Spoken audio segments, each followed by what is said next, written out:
dalam kehidupan itu tidak akan berjalan sempurna seperti yang ingin kita rasakan. Selalu akan ada perbedaan pandangan. Ya, bahkan dalam kehidupan rumah tangga saja, ya maaf ya, Anda misalnya seorang istri mau kesini saja mungkin masih bisa beda pandangan warna apa untuk jilbab yang dipakai. Dengan suami bisa berbeda. Papa, bagus yang mana ya? Hijau atau kuning? Ah, kayaknya yang hijau deh gitu kan.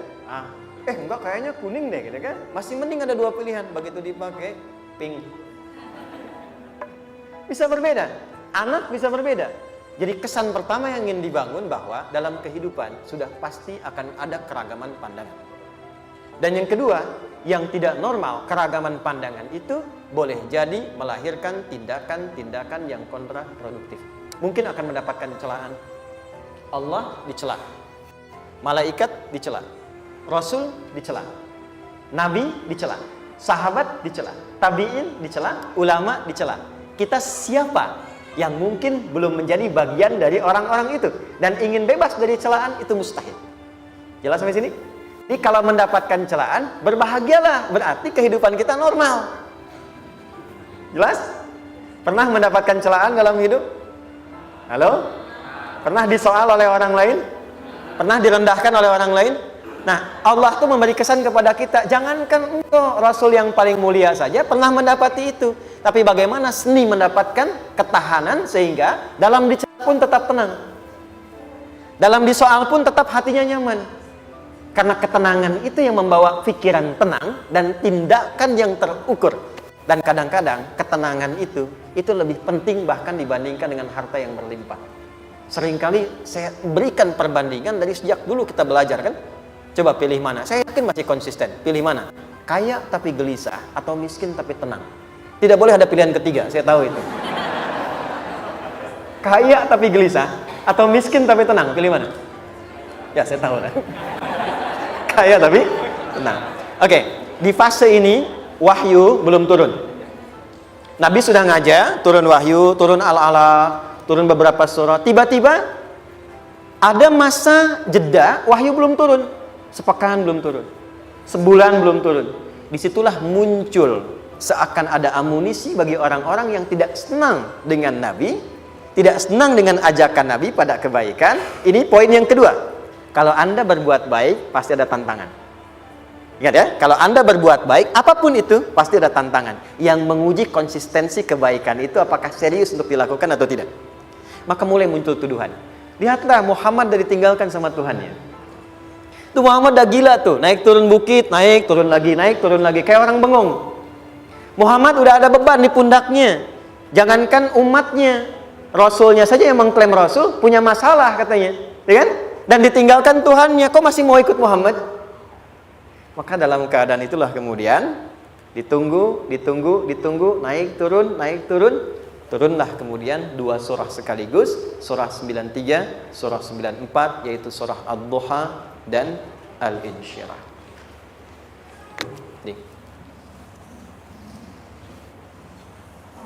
Oke. Ini materinya dahsyat ya. Penting sekali, saking pentingnya ini cepat habis tuh. Bismillah.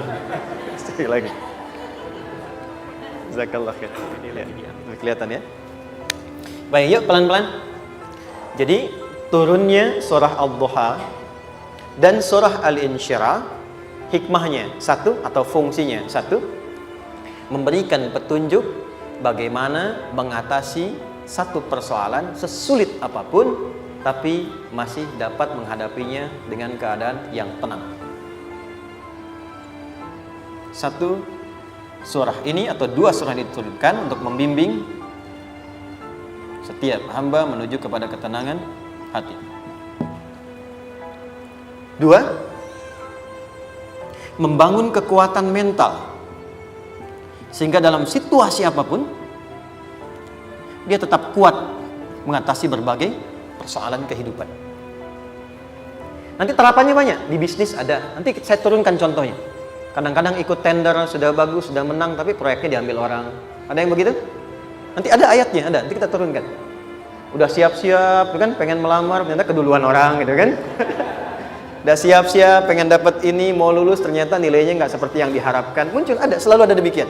Nanti kompleksitasnya banyak. Tapi dua surah ini kalau kita bisa kuasai artinya dengan baik, pahami dengan benar, maka akan ada sesuatu yang beda yang terasa dalam jiwa kita dan kesiapan mengatasi setiap persoalan dalam kehidupan. Yuk kita baca dulu ya supaya dapat keberkahannya dari dua surah ini. Saya bacakan, Anda ikuti ya. A'udzu billahi minasy syaithanir rajim.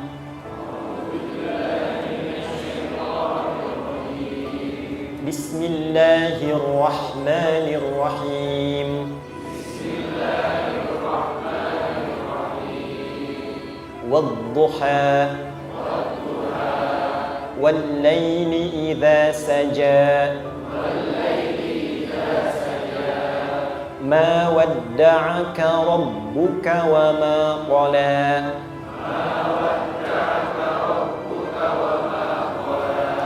ما ودعك ربك وما قلى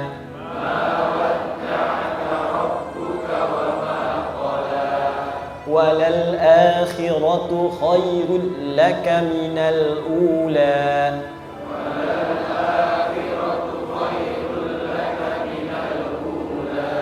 ولسوف يعطيك ربك فترضى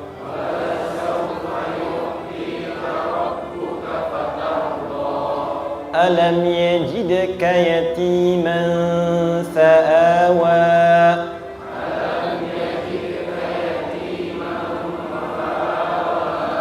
ووجدك ضالا فهدى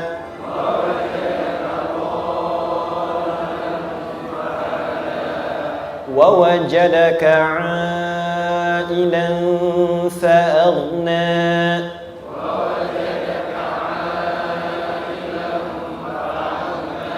فأما اليتيم فلا تقهر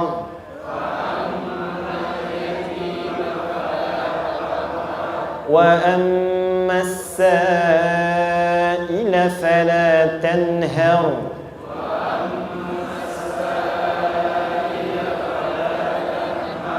وأما بنعمة ربك فحدث.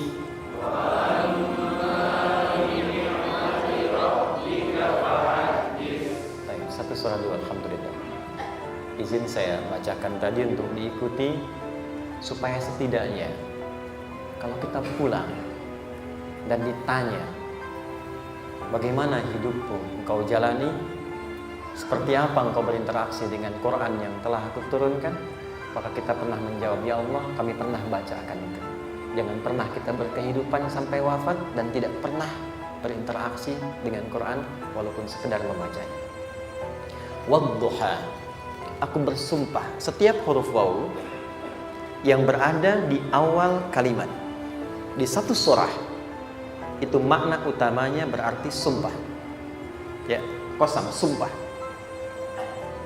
Seringkali diartikan demi, ya. Wal asri, demi masa. Wal fajri, demi waktu fajar. Wal laili, demi malam. Intinya sumpah. Sebentar, pelan-pelan. Kalau Allah menyampaikan sesuatu kepada kita, yakin tidak? Saya ulang, yakin tidak? Serius? Hah? Kalau yakin, kenapa tidak dilakukan? Ya, itu pertanyaan besar ya. Baik, kalau Allah menyampaikan, Allah tidak bersumpah pun, harusnya kita yakin. Tapi kalau Allah bersumpah, dalam kaidah ilmu tafsir, berarti ada sesuatu yang sangat penting, yang saking pentingnya akan sangat dibutuhkan oleh setiap hamba, sehingga diminta setiap hamba itu fokus menyimak apa yang mau disampaikan. Bahkan saking pentingnya menyimak itu, Allah bersumpah. Jelas? Kalau teman-teman menemukan di Quran ada ayat dibuka dengan sumpah, berarti ada kasih Allah yang tinggi yang akan disampaikan di ayat itu sampai meminta kita fokus untuk menyimaknya. Ad-duha, untuk memudahkan maknanya, teman-teman kalau waktu duha itu jam berapa ya? Oke, sebetulnya dimulai sejak matahari itu mulai naik, yang memantulkan ya atau menyinari cahayanya itu mulai terasa lembut. Ya, kalau misalnya kita ambil 1,5 jam setelah subuh. Sekarang subuh 4:30 lah, taruhlah 4:30 ya. 1,5 jam berarti jam 6 kan? Nah, itu awal duha tuh. Awal duha. Sampai ke pertengahan kurang lebih 9:30, jam 10. Akhir duha jam 11 sampai menjelang ke zuhur. Awal duhanya disebut dengan syuruk namanya. Syuruk. Jadi syuruk tuh awal duha. Kalau sudah jam 6 ada cahaya matahari ya. Enak nggak ke tubuh kita itu? Nyaman nggak? Jam 8 enak nggak kalau berjemur ya? Jam 9 enak ya? Nah, ini kata kiasan dalam bahasa Arab. Kalau kita merasakan sesuatu yang enak, nyaman, memberikan manfaat yang banyak, itu orang Arab sering memberikan kiasan dengan waktu-waktu tertentu. Di antaranya duha. Jadi kalau kita menemukan kalimat duha, jangan langsung diartikan ke waktu duhanya. Boleh jadi yang diinginkan adalah makna di balik itu, yaitu semua kenikmatan dan kenyamanan yang didapatkan. Cara mengartikan ini, wadduha, aku bersumpah, kata Allah, ya Muhammad, demi semua kenikmatan yang kau rasakan dalam hidup, seperti engkau merasakan kenikmatan cahaya duha itu. Jelas? Wal-laili idza saja, dan aku bersumpah, al-lail, lail itu apa? Malam. Baik, lail turunannya, layali jamaknya, lela, lili, lala, itu malam. Jadi kalau ada ibu leli, ibu malam-malam ya. Lail. Oke. Lail itu malam. Malam gelap nggak? Gelap. Tapi kalau gelapnya gulita, tidak ada cahayanya, gelap betul gitu. Gelap ya. Misalnya sedang kita dapati misalnya satu momentum padam lampu, padam semua, dan pas gerhana misalnya gelap sekali. Nah, itu bahasa Arabnya disebut dengan saja namanya. Ya, saja. Wal laili idza saja. Dan malam apabila telah gulita. Zaman Nabi kan gak ada lampu ya, belum ada PLN ya, dan seterusnya. Jadi gelapnya betul-betul gelap. Saya mau tanya sebentar, biasanya kalau situasi gelap itu mudah nggak menemukan benda tertentu? Melangkah mudah atau sulit? Tidak mudah untuk dilakukan kan? Dalam bahasa Arab, kalau kita ingin mengungkapkan satu kegamangan yang luar biasa, sampai kita merasakan gelap dan sulit melangkah, bukan hanya karena nggak ada cahaya, mungkin karena ada pekerjaan tertentu yang menyulitkan, masalah tertentu yang menyulitkan, sehingga merasa seakan-akan kita tuh gelap. Makan nggak enak, melangkah susah. Pernah nggak merasakan situasi yang saking beratnya satu beban itu seakan-akan makan nggak mau, melangkahnya berat, ada vertigo, kadang-kadang pusing. Pernah merasakan itu? Itu bahasa Arabnya, wal-laili idza saja. Perhatikan kalimatnya, ya Muhammad sallallahu alaihi wasallam, aku bersumpah demi semua kebahagiaan dan kenikmatan yang engkau pernah raih, seperti merasakan kenikmatan cahaya duha. Dan mungkin persoalan hidup yang pelik yang membuat engkau merasakan kesulitan, seakan-akan merasa di suasana gelap yang gulita. Ma wadda'aka rabbuka wa ma qala. Tanamkan dalam jiwamu yang paling dalam, aku tidak akan pernah meninggalkanmu. Ada suami pulang dari pekerjaan, mendapati istri sedang termenung dan mengalir air matanya. Tiba-tiba suaminya datang mengatakan, hangat sekali pada istrinya, di sampingnya membelainya dan mengatakan, "Ma, demi semua suka yang pernah kita lalui bersama, dan demi duka yang mengalirkan air matamu saat ini pun, tanamkan dalam hatimu yang paling dalam, Papa akan selalu bersama Mama dalam setiap situasi itu." Kira-kira para ibu merasakan itu bagaimana perasaannya? Masa sih? Tapi itu menarik loh. Menarik ya. Jadi kalau teman-teman ngaji surat Yusuf, di surat Yusuf itu laki-laki diilustrasikan dengan matahari, perempuan diilustrasikan dengan rembulan. Ya. Inni ra'aitu ahada asyara kaukaba wasyamsa wal qamara ra'aituhum li sajidin. Ayah, aku melihat bulan dan matahari serta 11 gemintang sujud hormat kepadaku. Jadi matahari diartikan itu sebagai laki-laki, suami, ayah. Kenapa disebut matahari? Diilustrasikannya, matahari itu kan menyengat dengan kuat. Kalau kita menjemur, mengeringkan pakaian, melindungi. Tipikal suami itu melindungi. Ada yang ganggu istri, sengat dengan kuat.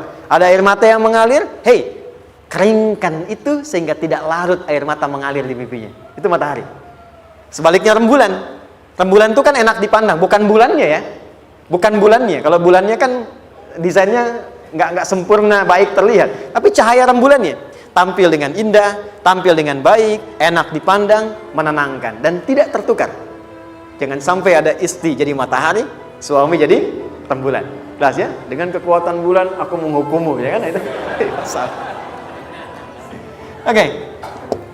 Tahan sampai sini, tahan. Lihat baik-baik. Saya berhenti sampai sini dulu. Kalau di Quran ada ayat menyebutkan, tidak spesifik orang yang disebutkan dan kapan kejadiannya, maka peristiwa itu akan terjadi dan dialami oleh kemungkinan generasi berbeda di setiap masa dengan tokoh berbeda tapi perasaan yang serupa. Sebaliknya, kalau disebutkan namanya, jelas identitasnya, kapan kejadiannya, maka peristiwa itu hanya akan menimpa orang tersebut dan tidak akan dialami lagi orang lain setelahnya.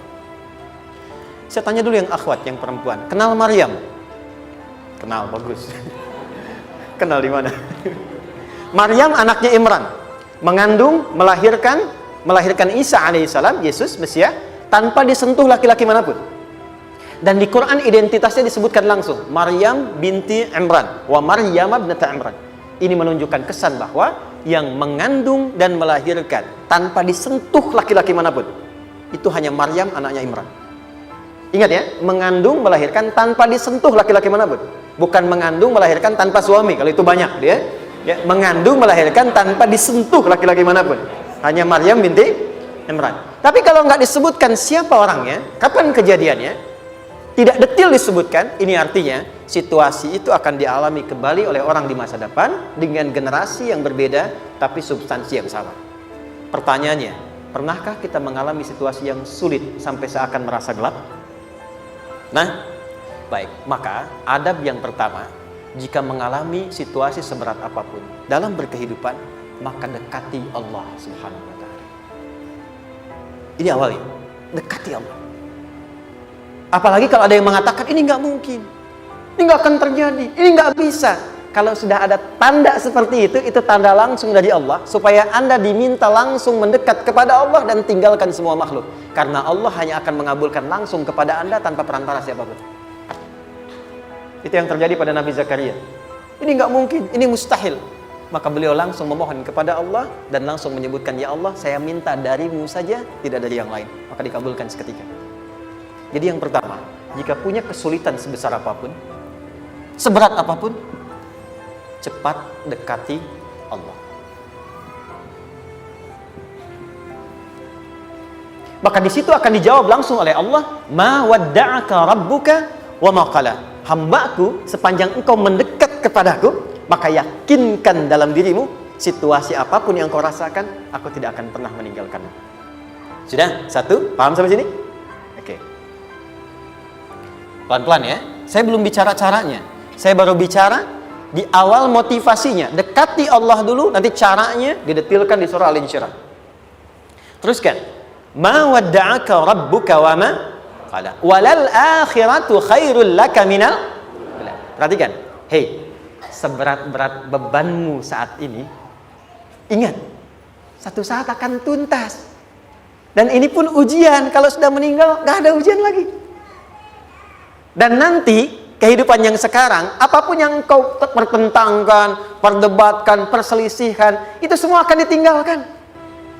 Jadi ternyata Allah mengungkap hakikat kehidupan dunia. Apapun yang diperselisihkan, tuh unik ya. Orang berselisih pada yang akan ditinggalkan. Aneh nggak?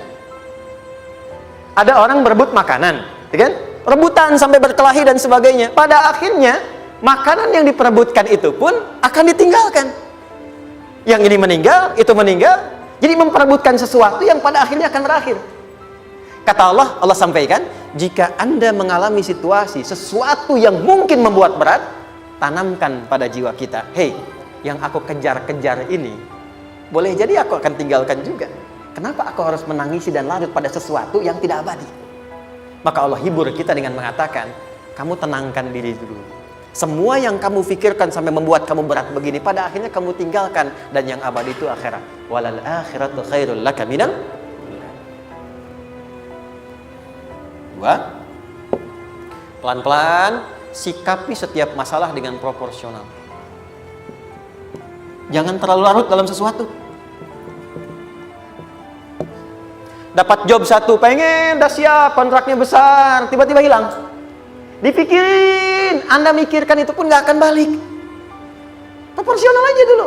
Ya, nanti caranya akan turun nanti di alim syirah. Tenangkan diri dulu. Prasangka baik kepada Allah Subhanahu wa taala. Boleh jadi apa yang Allah ingin berikan sebagai pendahuluan sekarang belum sampai kepada kita karena Allah menyiapkan yang lebih baik di balik itu. Kita belum tahu ada apa di balik itu sehingga kita tidak dapatkan itu. Sehingga kemudian Allah katakan walal akhiratu khairul laka minal ula. Teruskan wala saufa yu'tika rabbuka. Pelan-pelan. Orang yang punya sikap seperti ini itu cenderung lebih dekat mendapatkan ridha Allah dibandingkan dengan orang-orang yang larut dalam kesulitan. Orang yang move on dengan setiap persoalan dalam kehidupan, cepat berpikir secara proporsional, tidak menggantungkan hidupnya pada persoalan tertentu sehingga membuat dia menjadi beban, itu lebih mendekatkan dirinya kepada ridha Allah dibandingkan dengan orang yang meratapi persoalan hidup.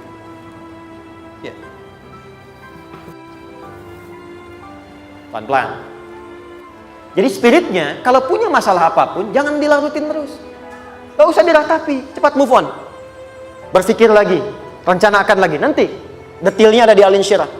Tapi poin besarnya, janji Allah mengatakan, kalau Anda bisa move on, proporsional, maka yang dijanjikan oleh Allah, di situ Allah percepat datangnya ridha Allah Subhanahu wa taala. Kalau ridha Allah sudah datang, maka akan dua yang diberikan. Pertama kali, ketenangan di dalam jiwa, dan yang kedua, kemampuan untuk berikhtiar lebih baik mencapai apa yang diinginkan. Satu, kalau ridha Allah sudah diberikan pada seorang hamba, yang pertama diberikan ketenangan dalam jiwa. Bukan dunianya dulu. Bukan apa yang Anda ingin harapkan dulu. Pengen sesuatu, ya, pengen materi, pengen kedudukan, pengen lulus anaknya ujian, ya kan? Tiba-tiba terjadi sesuatu, diratapin, alih-alih meratap, alih-alih membuat status, alih-alih menyulitkan diri, kata Allah, terima dulu proporsional. Setelah itu dekatkan diri kepada Allah, turun ridha Allah, begitu turun yang pertama diberikan ketenangan kepada hati. Tenang dulu.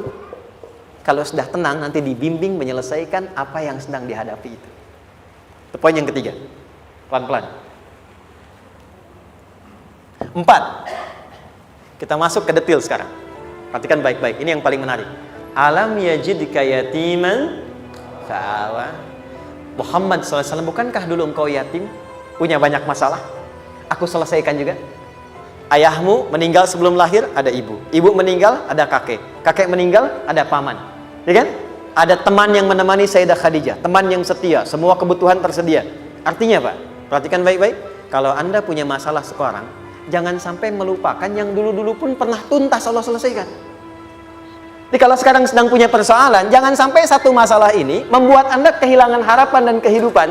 Sementara Anda sadar, dulu pun banyak masalah kok selesai juga. Kenapa dengan yang satu ini kita harus jatuh? Sekarang usia berapa? 20, 30, 40, 50. Sekarang usia 50 tahun, ada masalah, baru 5 menit datang sudah merasa jatuh. Yang 50 tahun ke belakang yang banyak selesai itu kita nilai atau tidak? Maka kata Allah, seperti yang dulu pernah aku selesaikan ribuan masalah itu, yang sekarang pun mudah aku tuntaskan. Jelas? Nah, secara psikologi, orang-orang yang selalu bertindak seperti itu akan selalu punya harapan lebih tinggi untuk menyelesaikan persoalannya. Jadi kalau sedang punya masalah, pikirkan yang dulu juga selesai, masa yang sekarang nggak selesai. Itu prinsipnya. Secara psikologis demikian. Jelas ya? Oke. Wa wajadaka dhallan fahada. Muhammad, dulu engkau pernah mengalami melihat masyarakat banyak berbuat yang tidak baik, aku berikan petunjuk. Kuncinya fahada di situ. Orang yang punya motivasi kuat dan keyakinan untuk bisa menyelesaikan persoalannya, maka dia akan lebih cepat mendapatkan petunjuk Allah untuk mendapatkan solusi terbaik. Ada sini. Saya agak cepat ya, mohon izin. Wa wajadaka 'ailan fa'aghna. Bahkan, maaf, bukan sekedar selesai, kalau perlu saya bikin kaya, kata Allah. Aghna itu kalau ilmunya luas. Kalau harta, hartanya banyak. Kalau kedudukan, kedudukannya tinggi. Hei, engkau yang sedang mengejar kedudukan, aku tahan sebentar karena ada yang gak bagus untukmu di sini. Tapi kalau kamu terima, aku angkat itu lebih daripada apa yang kamu harapkan. Kamu pengennya bintang 2, aku naikkan sampai bintang 4. Kalau perlu 5 sekalian. hei, kamu yang ingin kampus di sini, aku tahan, bahasa kamu nggak lulus, kamu nangis, kamu mengadu, kamu datang pada orang tuamu. Orang tua mulai protes, mulai curhat, macam-macam. Terima dulu. Mungkin di sini ada yang tidak baik, seperti doa ibumu yang sering memohon, ya Allah, jangan sampai anakku berbuat yang salah, jangan sampai terjebak narkoba, jangan sampai terbawa tawuran. Di sini ada yang kurang tepat untukmu.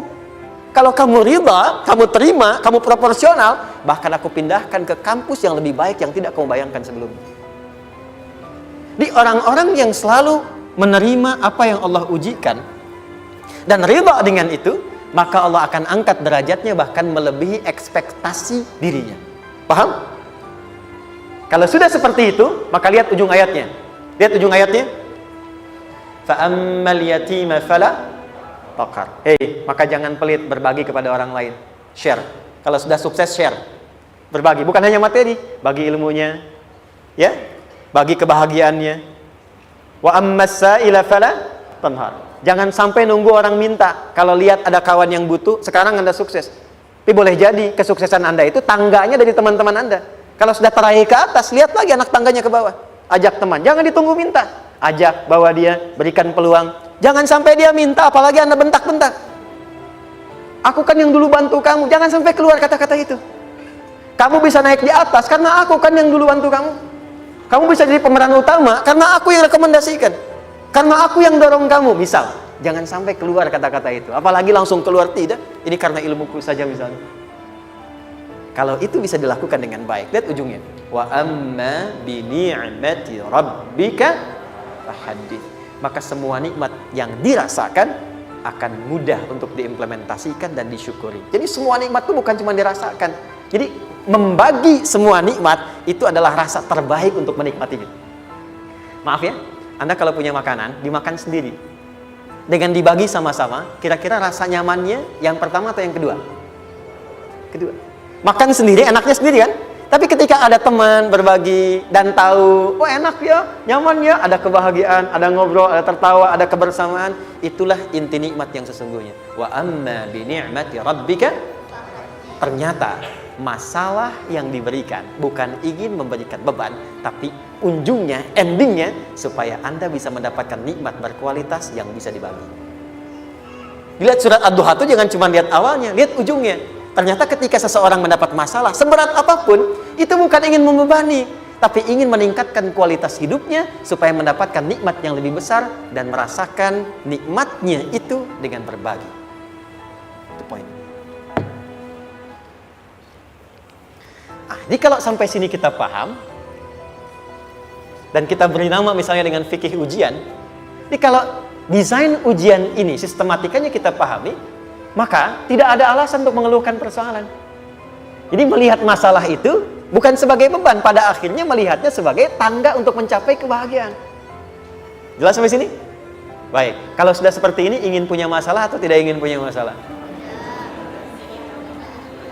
Tidak. Ingat ya, jadi kalau anak pulang bawa masalah, dilihatnya jangan beban. Oh, Allah ingin menaikkan kualitas pada anak saya, yang dengan itu menjadikan ia mendapatkan nikmat yang belum pernah didapati. Kalau rumah tangga sedang ada masalah, jangan banyak diperseterukan, tapi direnungkan sejenak. Oh, Allah ingin meningkatkan kualitas rumah tangga ini, sehingga kita bisa mendapatkan nikmat yang tidak pernah didapati sebelumnya.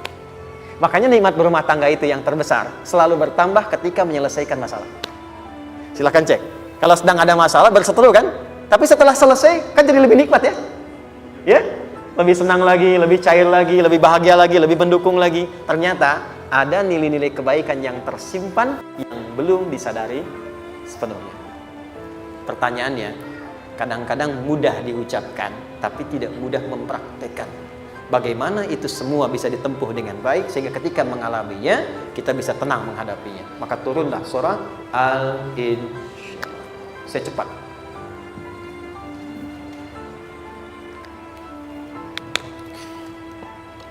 Teman-teman, ini apa? Kelas ya? Baik, pelan-pelan sedikit. Kira-kira volumenya besar kecil? Kecil ya? Baik. Kalau saya bandingkan dengan gayung, volumenya besar mana? Gayung ya? Baik. Kalau ini saya perlebar, sehingga bisa memasukkan apapun ke dalamnya, itu bahasa Arabnya disebut dengan insyirah namanya. Jelas? Meluaskan sesuatu sehingga terlihat lapang, sehingga memudahkan setiap hal masuk ke dalamnya. Itu insyirah namanya. Surah ini diberi nama dengan surah Al-Insyirah, yang berarti sesuatu yang lapang, yang tenang, yang nyaman. Yang diharapkan dengan keadaan hati yang lapang, nyaman, tenang itu, segala persoalan yang dihadapi dalam kehidupan akan mudah diterima dan tidak berdampak besar dalam menyikapinya. Maka bagaimana kemudian Allah memberikan turunan-turunan petunjuk supaya apa yang diharapkan ini bisa tercapai? Satu, izin mengilustrasikan. Saya kasih cerita sebentar. Ada seorang anak muda, kisah ini sangat viral, hampir setiap kita bisa mendapatinya. Datang kepada seorang kakek tua di sisi danau yang jernih sekali airnya. Dia berkeluh kesah tentang persoalannya. Dia katakan, saya punya masalah begini. Berat sekali terasanya. Kakek itu kemudian permisi, dia hanya membawa 2 genggam garam. Kemudian beliau bawa 1 gelas, ilustrasinya seperti ini. Dimasukkanlah kemudian garam itu ke gelas itu. Lalu diambil 1 gelas air yang jernih tadi dengan garam segenggam. Kata beliau, minum. Pemuda itu mengatakan, wah asin, minum aja dulu. Lalu ketika diminum, langsung ditumpahkan.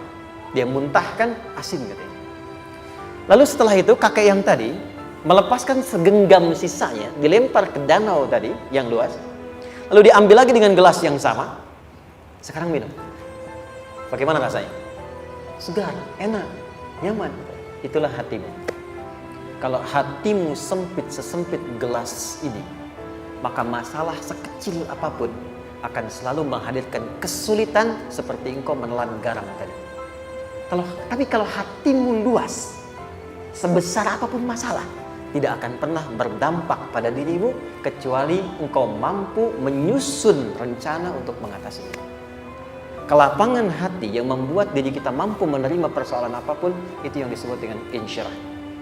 Makanya dulu tahun 90-an ada sinetron Hati Seluas Samudra gitu ya. Saya pernah tahu itu. Sama anaknya diapa-apain juga, masih aja ya menerima gitu. Dulu siapa ya? Jeremy Thomas dan lain-lain ya. Saya kira ada gitu. Ya, saya kira itu ya. Saya pernah lihat sejenak ya. Saya jarang-jarang nonton gitu. Pernah lihat aja. Saya senang riset. Jadi kalau riset itu ada riset dakwah, ada riset materi. Saya teman-teman yang musik gitu ya, saya tidak terlalu dekat dengan musik karena saya di Quran gitu. Tapi untuk mengetahui hukum musik itu bagaimana, saya riset. Sampai ke notasi saya tahu. C D F G A B C D F G D F G A B C D A B C D F G A F G A B C D E B C D E F G A B C D gitu kan ya? Ya, tapi kalau diminta piano, gitar, ini saya nggak bisa. Ya, tapi untuk menentukan hukum, nah kita bisa paham gitu.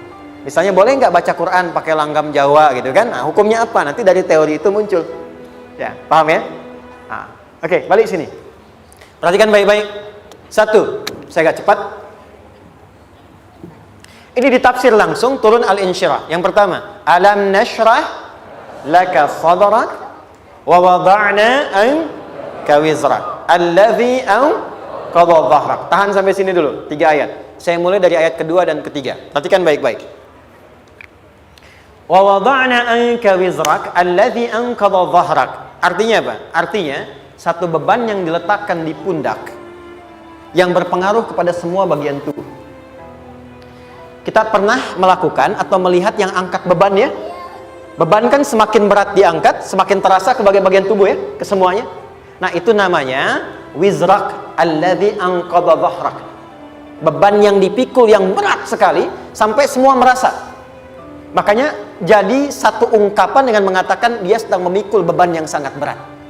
Sampai kepalanya pusing, tidur nggak nyaman, miring kanan, miring kiri. Itu namanya ya alladzi anqadha dhahrak. 1. Saya percepat, akan ada satu masa dalam hidup setiap hamba merasakan satu persoalan yang seakan-akan beban berat yang dipikul sampai merasa kesulitan dari ujung kepala sampai ujung kaki.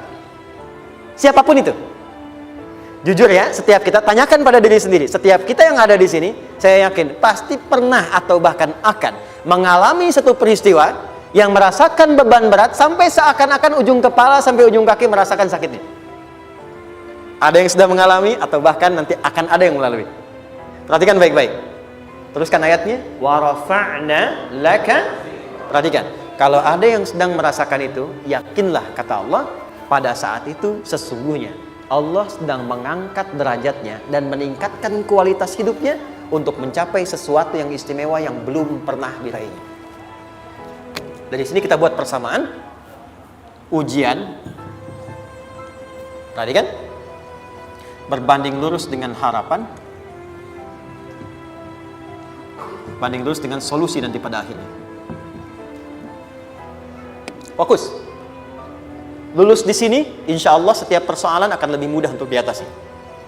Ujian, seberat apapun yang sedang kita alami, tidak akan pernah diberikan kepada kita oleh Allah, kecuali ternyata hikmahnya untuk mengabulkan harapan-harapan besar yang sebetulnya kita mintakan.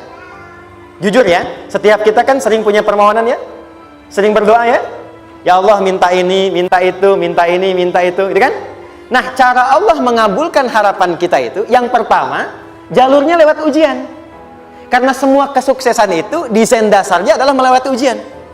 Coba, anak-anak kita yang sedang sekolah itu, apa mungkin diwisuda dengan penuh kebahagiaan kalau nggak mengalami ujian? Lewat ujian dulu kan? Dia belajar dulu, ujian dulu, ngatasin soal dulu, lulus, baru wisuda. Apakah mungkin akan dapat IPK 4 yang diharapkan kalau tidak mengalami ujian? Belajar dulu, ya kan? Ada waktu, sempat dia bangun malam, siang, dan seterusnya, belajar, keringat, dan sebagainya, baru bahagia kan? Dan ternyata belajar itu untuk diwisuda. Sebab kalau kita tidak belajar, mustahil dapat wisuda. Kalau tidak lewat ujian, mustahil dapat ijazah. Karena ternyata harapan itu, hukum dasarnya dalam berkehidupan, bisa diraih dengan melewati ujian. Ini poinnya. Jadi mohon, kalau sedang mengalami sebuah peristiwa dan kita harus menghadapi itu, coba renungkan, sebetulnya pernah berdoa apa sampai kita mengalami itu, sehingga dengan jalan itulah sebetulnya Allah ingin mengabulkan harapan yang dulu pernah kita mintakan. Jelas? Oke, satu. Yuk turunkan rumus ya pelan-pelan. Quran surah kedua ayat 286. Ini kesini dulu, baru nanti kita balik lagi. 2 Al-Baqarah ayat 286. La yukallifullahu nafsan illa wus'aha. Tahan sampai sini. Lihat baik-baik. Hukum yang pertama. Hukum pertama. Allah tidak mungkin menguji seorang hamba di luar batas kemampuannya. Di kaidah yang pertama tadi, kalau kita sedang diuji, sebetulnya ada harapan dan doa yang pernah kita mohonkan dan Allah ingin mengabulkan itu, jalan pertama lewat ujian.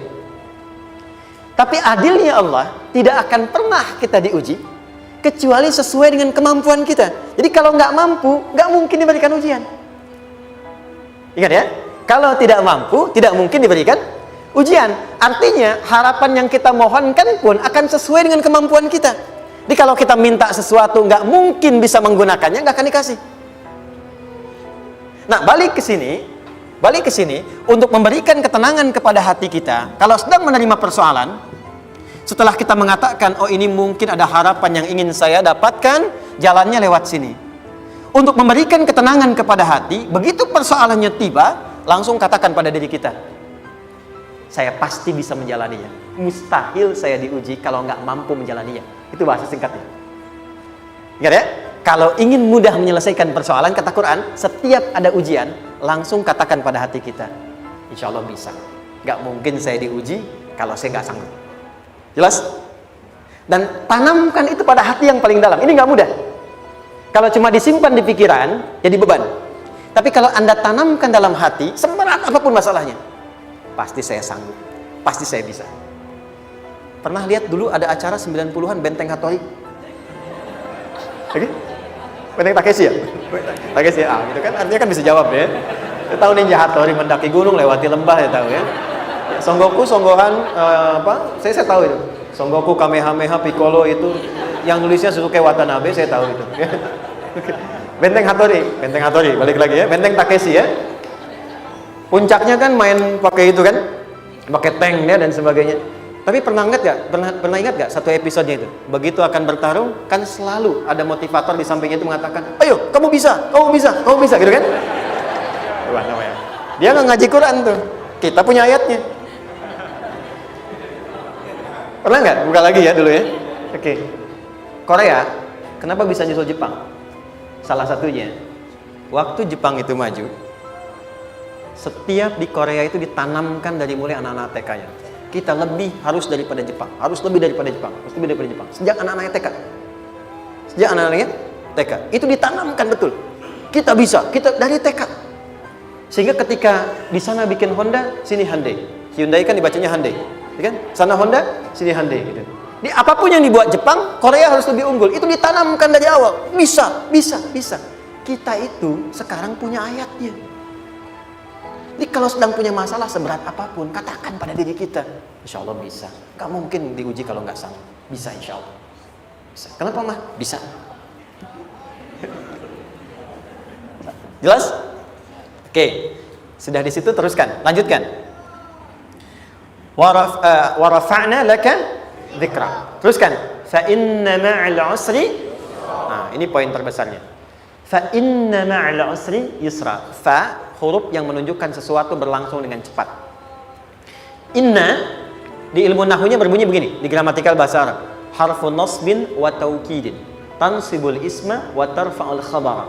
Mabniyun 'alal fathi la mahalla lahu min al-i'rab. Paham? Tidak. Inna huruf yang digunakan untuk menguatkan informasi agar ditancapkan ke dalam hati sekuat-kuatnya dan jangan pernah ragu. Jadi kalau orang Arab itu nancapkan tongkat begini dan kuat, tidak goyah, itu nasab namanya. Nasabar rajula asahu fil ardi. Inna ini harfu nasab. Jadi kalau ada di Quran dibuka informasinya dengan inna, maksudnya begini, hei, tancapkan informasi dalam hatimu dengan kuat, jangan pernah ragu. Yakinkan pada dirimu. Apa yang harus diyakinkan?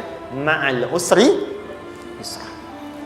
Inna ma'al usri usrun sama dengan yusrun. Lari ke sini. Oke. Apa artinya usrun? Sulit. Oke. Sulit itu ada dua. Ada sa'bun, ada usrun. Kalau kesulitan yang relatif, kata si A sulit, si B mudah, itu sa'bun namanya. Contoh, kata si fulan, bahasa Jepang susah. Padahal kata yang lain tidak. Saya ke Jepang, anak-anak kecil begini bisa bahasa Jepang gitu kan. Bagi mereka mudah gitu ya. Saking mudahnya gitu. Kata shiwa gitu. Anak-anak kecil, bagi mereka mudah, bagi kita belum tentu. Itu sa'bun. Inna lughatal yabaniyah sa'bah. Relatif. Tapi kalau kesulitan yang sifatnya mutlak, semua orang mengatakan sulit. Maaf, bawa mobil, sulit atau mudah? Bukan mengendarai ya, bawa mobil, bawa. Sulit ya? Sulit ya? Baik, sepakat sulit semuanya. Nah, itu dalam bahasa Arab dikenal dengan usrun. Kesulitan yang semua sepakat bahwa itu susah. Sulit, semua sepakat. Dan ketika ada orang bicara, aku sedang punya masalah begini. Semua mengatakan, wah itu nggak mudah, itu nggak mudah. Itu usrun namanya. Lawannya, kemudahan yang relatif disebut sahlun.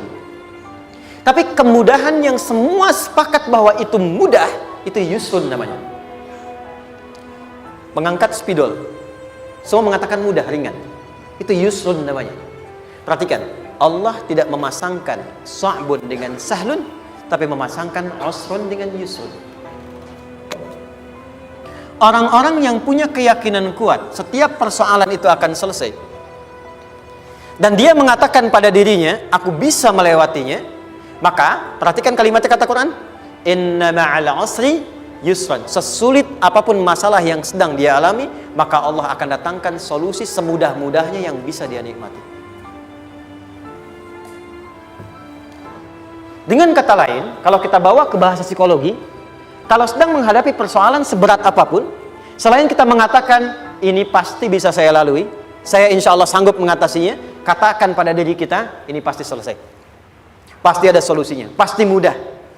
Katakan, walaupun memang solusinya belum datang, tapi tenangkan pada diri kita dengan mengatakan, inna ma'al usri yusra. Bahasa psikologinya, katakan pada diri kita, ini pasti selesai. Nggak mungkin nggak selesai, pasti ada solusinya, pasti mudah.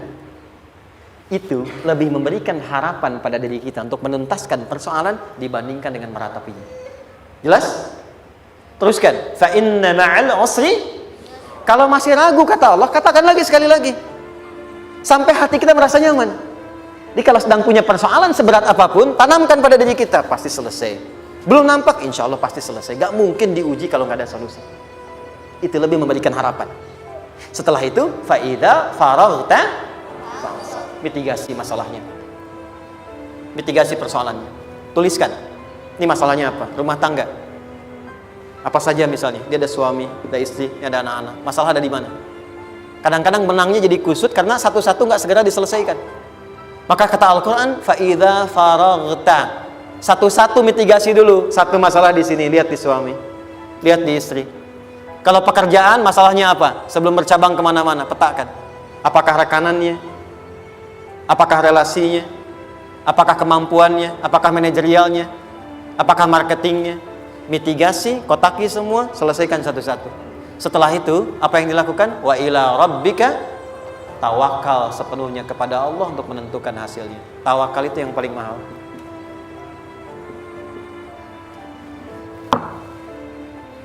Anda kalau nggak punya kepasrahan, stres. Karena selalu memikirkan apa yang mau dikerjakan dan selalu orientasi pada hasil. Kita punya tawakal. Kalau kita mampu menyerahkan sesuatu, gini, di sini ada orang yang paling jago misalnya main basket. Ada pertandingan basket. Begitu dibuka, udah tim musyawarah serahkan aja pada si fulan. Kan? Dia yang paling jago, dia. Bukankah dengan menyerahkan itu bukan hanya kita berikan sebuah tugas, ya kan? Tapi dengan itu ada kelapangan tersendiri kan? Yakinlah sukses, ini paling hebat. Pernah ada perasaan gitu? Sekarang, siapa yang paling mampu menguasai? Siapa yang paling hebat menyelesaikan segala hal? Siapa yang punya segalanya? Bukankah Allah? Orang-orang yang punya tingkat tawakal yang tinggi. Maka, satu, dia akan lebih stabil keadaan mentalnya dan tidak akan pernah gelisah dengan kekecewaan. Gak ada kecewa. Karena tawakal itu kalau sudah kepasrahan pasti menerima hasil. Kalau sudah tawakal, terserah Allah tetapkan apa saja. Mau dapat sekarang, dapat besok, dapat nanti. Puncak yang paling tinggi, tugasmu hanya berikhtiar semampu yang bisa dilakukan. Selanjutnya biarkan Allah menetapkan apa yang menjadi bagian dari maslahat kehidupan kita. Saya tutup. Cara Allah menjawab harapan kita ada 3. 1. Memberi langsung apa yang kita mintakan. 2. Menunda itu sampai kita siap menerimanya. 3. Mengganti apa yang kita inginkan dengan apa yang kita butuhkan. Saya ulang ya. 1. Memberi langsung apa yang kita mohonkan. Misal, ya Allah saya ingin A misalnya, anak saya pengen ke ITB. Tapi nggak mungkin tiba-tiba langsung masuk ITB kan? Pasti lewat ini dulu kan? Ada ujian dulu, ikut tes dan seterusnya diterima sesuai. 2. Kadang menunda sesuatu sampai dia sanggup menjalaninya. Anda punya anak usia 5 tahun, pengen diberikan motor. Anda mampu untuk memberi motor, dikasih nggak? Tidak. Sampai dia sanggup mengendarai motor, baru Anda berikan. Terkadang ada yang kita minta sekarang, tidak didapati sekarang. Tapi ternyata tahun depan kita dapat. Kita harus sadar bahwa anugerah yang kita dapatkan tahun depan itu sebetulnya adalah hasil doa kita di tahun ini. Pernah dengar nggak kisah viral? Nabi itu berdoa baru dikabulkan setahun setengah. Setahun 6 bulan. Padahal itu Nabi loh. Kiblat pertama kita kemana? Palestina kan? Baitul Maqdis kan? Nabi berdoa, mohon terus nengok ke langit. Al-Baqarah 144, minta, jawabannya turun setelah setahun setengah, setahun 6 bulan. Ada yang mengatakan di tafsir setahun 8 bulan, baru dikabulkan setelah setahun setengah. Padahal kurang soleh apa Nabi? Nabinya siap, mungkin umatnya yang belum siap. Nabinya siap, tapi ada tantangan di masyarakat yang tidak mudah, yang mungkin bisa meruntuhkan dakwah, baru dikabulkan setahun setengah.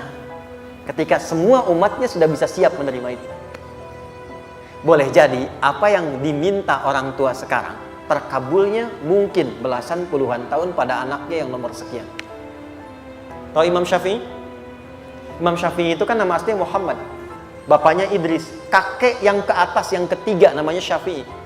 Kenapa disebut Imam Syafi'i? Dinisbatkan pada kakek yang ke atasnya. Ternyata kakeknya ini seorang ulama besar, saleh, memohon kepada Allah. Setiap di keturunannya ada yang bisa menggantikan lebih soleh, lebih baik lagi.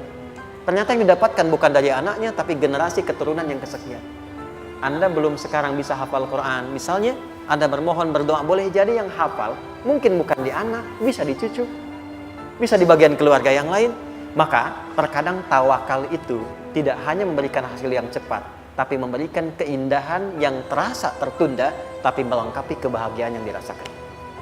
Penutupnya, boleh jadi minta ke ITB, diterimanya di Unpad. Minta motor, dapatnya mobil. Kalau itu senang, luar biasa. Minta mobil, dapatnya motor, gitu kan? Ternyata kadang-kadang di sini yang terakhir, saya tutup, Allah mengabulkan apa yang kita butuhkan, bukan apa yang kita inginkan. Anak Anda sakit, dibawa ke dokter. Kata dokter, jangan dulu makan jeruk. Maka Anda pulang, dia minta jeruk. Anda berikan apel. Saya nggak mau apel, mah. Saya pengennya jeruk. Nggak apa-apa, nah. Ini apel rasa jeruk, misalnya kan? Anda berikan. Ternyata apa? Bukan ingin menyakiti dan tidak mengabulkan keinginan anak, tapi lebih memberikan apa yang dia butuh. Kadang-kadang maaf ya, teman-teman mintanya proyek A, udah capek, di situ nggak dapat, dapatnya di yang lain. Teman-teman, itu Allah berikan sebetulnya hasil ikhtiar Anda yang sebelumnya. Cuma dikasih yang lebih baik, yang tidak Anda pernah bayangkan masalah.